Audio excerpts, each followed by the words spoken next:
മാധവി, എടി മാധവി. ആ ദാ വരുന്നു. കുട്ടിക്കൃഷ്ണൻ പോയത് കണ്ടില്ലേ? ഇല്ല. എന്നിട്ട് അവനെന്താ ഇവിടെ കേറാണ്ട് പോയത്? പഴയതിലും അവനൊന്നും മിനിയിട്ടുണ്ട്. ഉവ്വോ, അത് പിന്നെ മിനുങ്ങാണ്ടിരിക്കുവോ? മിടുക്കനല്ലേ അവൻ. ഈയിടെ അല്ലേ അവൻ കല്യാണം കഴിച്ചത്? ഈശ്വര, എന്തേ? നീ ആരുടെ കാര്യം പറയണേ? എനിക്ക് അറിഞ്ഞൂടെ കുട്ടികൃഷ്ണനെ? ഇത് നല്ല കൂത്ത്.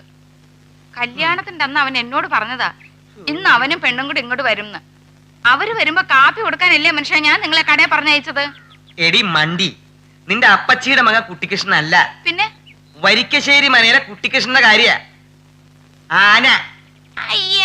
ആന.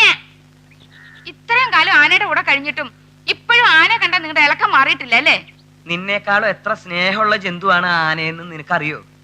ആനയുടെ മഹത്വം ഒരാനക്കാരനെ മനസ്സിലാവൂ. നീ നോക്കിക്കോടി, ഞാനൊരു ആനയെ വാങ്ങും. പിന്നെ കൊറേ നാളായി നിങ്ങൾക്ക് ആനയെ വാങ്ങണം എന്നുള്ള മോഹം തുടങ്ങിയിട്ട്. ആ പെണ്ണിനെ ഇറക്കിവിടാനുള്ള വഴി എന്താച്ചാ നോക്കൂ. അവൾക്ക് അത്ര പ്രായമൊന്നും ആയിട്ടില്ലല്ലോ, ടൈപ്പൊക്കെ ഒന്ന് പഠിച്ച് പാസ്സാവട്ടെ.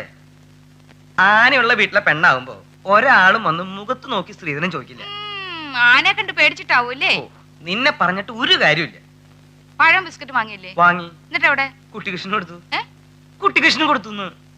അപ്പച്ചിയുടെ മോൻ കുട്ടികൃഷ്ണൻ വരുമ്പോ ഇനി എന്തെടുത്ത് വെച്ച് കൊടുക്കും? നിന്റെ അപ്പച്ചിയുടെ മകൻ കുട്ടികൃഷ്ണൻ വരുമ്പോ ഇവിടെ ഉള്ളത് എടുത്തു വെച്ച് കൊടുത്താൽ മതി. എന്റെ ഈശ്വര, ഈ മനുഷ്യനെ കൊണ്ട് ഞാൻ തോറ്റു. എന്നാ പിന്നെ സഞ്ജയും കൂടെ എന്റെ വായി കുത്തി തരായിരുന്നില്ലേ? അയ്യേ, നിന്നെ പോലെ കൈ കിട്ടുന്നത് മുഴുവൻ ആന വാരി വലിച്ചു തിന്നില്ല.